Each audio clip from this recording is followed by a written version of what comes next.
if failure is inevitable, which I'm of the belief that it is it reasonable that you can prepare for that? Yes. You know a lot about my history with my weight. Been up and down, been all around, especially around. Proud of what I've done this year. But there's this hollow thought in the back of my mind that says, enjoy it, but you're going to be fat tomorrow. Not tomorrow. That's what the voice says. This is Caesar Walker, the cool, calm, collected one. And I'm Ronnie Gatry, the emotional one. And we are the Tipping Point Podcast, your source for the black male's perspective. Tipping Point Podcast. So that's how you know it's a lie. Right. It's impossible. So I'm at a better place now to where I can deal with that, to where I can I can minimize the effect of that. Mm-hmm. But bro, it's still there. And it still impacts the way I proceed with this journey. Mm. So, and I don't want to take this question away from you because I really want your answer. So I'm gonna pause here. But I'm gonna give you my preparation for that once you get through with your answer. So your question was, is there a way to prepare for failure? Yeah, because given what I just drew up, I've got like a pre-planned failure already, like cooking up in my mind. Well, it's not healthy. I'm not proud of that, but it's there. The way I interpreted that question before you gave context is you prepare mentally. So you have a goal. You understand that you're going to achieve your goal. The journey may not be the way you intended it to be, though, but you're getting to the goal.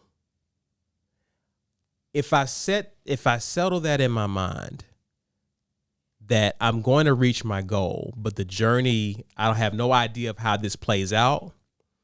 When wrinkles are thrown my way, I don't get all thrown off, right? Yeah. I'm not unsettled here in my mind because I never had, and I think that's the mistake we tend to make. We'll plan every detail of the journey out, and when one little thing gets moved out of place, it all goes to hell, right? If you focus on the goal, not necessarily the journey, in terms of what that looks like, then when life throws you a curveball, you learn to roll with it, but you still have the end in mind. So when I say you can prepare for failure, that's what I mean. Mm-hmm. Slightly different. Yeah. So what you're saying, what you are saying is it more self-doubt what I'm saying? You're anticipating something that you're that you're in control of. Now it's about to get sticky. Right. That's fear. That's fear.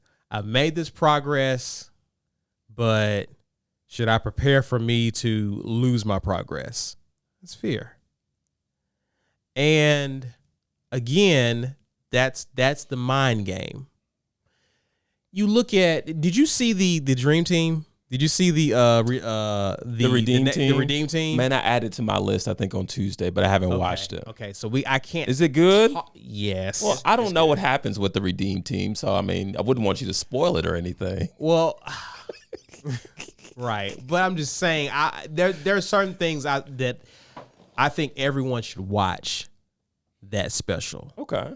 Because I think this deals with a lot, because in the back of your mind, when you do hit some failure points, you start to question yourself. You really start to question yourself, and listen, that's natural. But you got to have an answer for every question that comes into your head. Mm-hmm. That's the key. You can't stop what comes into your head, but you can stop it from running all around your head because you got to answer for it. And Walker, see, this is how I know this conversation was supposed to happen, because you just beautifully delivered me to something I want to share with you in terms of how I'm combating that. Okay. But out of respect, did you finish that point? Go ahead. Okay. I want to hear what you got. All right. So if you were to ask me the same question, I could honestly say, yeah, I do think there's a way to prepare for failure. Mm-hmm. But going into your point, that voice that I referenced earlier, it's been there. It's residue from previous failures. It's residue from low self-esteem. It's residue from fear. Mm-hmm. There's a long list of things it's residue from. But man, what's different this time is I prepared for that. I want to share a story with you first. We were at a conference, and one of my fraternity brothers looked at me, and he was like, "Hey, Gat, like, it's time for you to get another suit." And my first thing was, "Oh yeah, it's probably too tight." Because it's hanging off of you. That's been me. Yeah. That's been me. Like, clothes too small, you know? Yeah. And so he was like, nah, bro. Like, that suit is going to fall off of you if the wind hits you the right way, you know? So whatever, man. He's just saying whatever. I've only lost like 2 pounds. Suit's not falling off of me. This is what's in my head. This week. Right. So weeks after, there's this recap video that they put out. And there's like a 1.5-second image of me, and it goes across, and I hold and I pause it, and I'm like, wow, he was right. This suit is really hanging off of me. I mean, like the shirt, my neck was like all the way out here. Like, I'm like, man, okay. And so I texted him. I said, man, hey, you were right. You were right. I didn't see this. Yeah. And that conversation led to, hey, Ronnie, you ought to get a tailored suit made. You know what I said, Walker? Oh, God. I said, no. I said, there's no reason in that because I'm going to be fat tomorrow. Those are the words that came out. They literally came out. Yes, they flowed out like, you know how I go. And so he busts out laughing. He's like, that's a lie. You're not going to be fat tomorrow, whatever. But it was the mindset. So, Walker, it was in that moment. I took that. I wasn't proud of that when I said that. I really wasn't. And my frat brother affirmed me a lot in that moment, which I think is valuable too. Yeah. And I went back to that video and I held and paused it. It was like a reel. So, you got to hold on to it. And I looked at it, I'm like, Ronnie, you're working, bro. Like, you're working. And I thank the Lord for this thought and course of action that was delivered to me almost instantly. I went and grabbed my notepad that I take around, my digital notepad, and I wrote how I'm feeling in that moment. Mm-hmm. But at the end of that, I wrote, when you go back and read this, when you have struggled, refer back to this. Mm-hmm. That was my preparation for failure. Mm. Yeah, that's good. You know what I mean? That's good. Because Walker, one thing I can definitely give myself credit for in terms of what's become habits for me now is writing things down, and not just writing them down, but going back and referring to them. What did you just do? What did you just do there? Do you know what you're doing in doing that? No. Is it self-affirmation? Yeah, but here's what you're doing. You're replacing the initial thought with a new thought by reading something that affirms you. So now that thought, that negative thought just doesn't exist and run freely in your head. You're replacing it with something else to focus on, and it keeps you on track. 100%. That's what I mean by policing your thoughts. Is you're the policeman in the middle of traffic. You have the ability to tell one lane to stop and the other one to keep going. That's what you basically did with the negative thought. You held your hand up and it had to come to a stop. But traffic still has to flow because your mind is always running. You just dictating who gets to drive. Oh. You got to dictate the positive thoughts in your mind and tell the negative thoughts to halt. That's all you're doing when I say you police your thoughts. You're dictating the flow of traffic in your head. That's what you did with writing down those affirmations. And when you have that negative thought, you run to the other thought that's positive.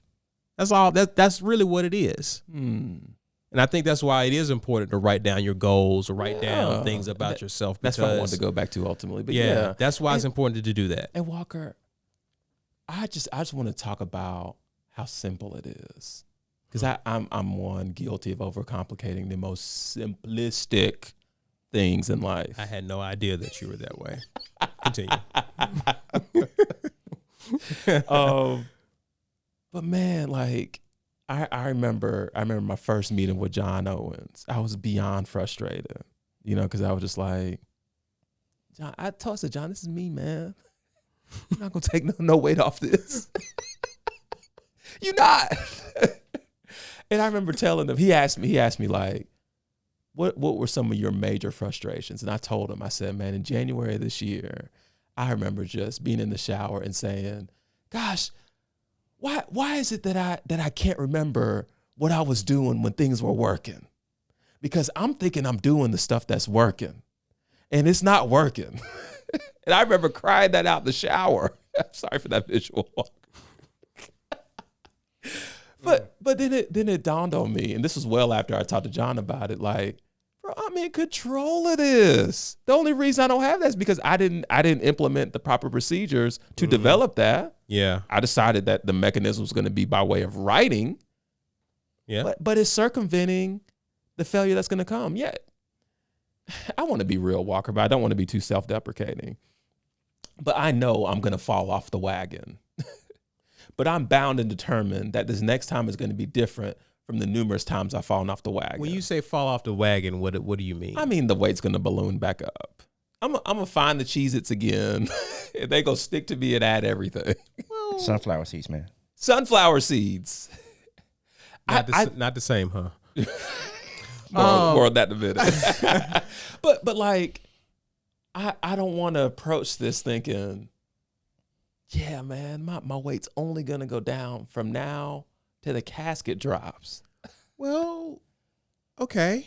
I want to embrace the reality in this journey. Well, it doesn't have to balloon all the way back up. And that's what I'm finally starting to buy into. Okay. Finally, Walker. Okay.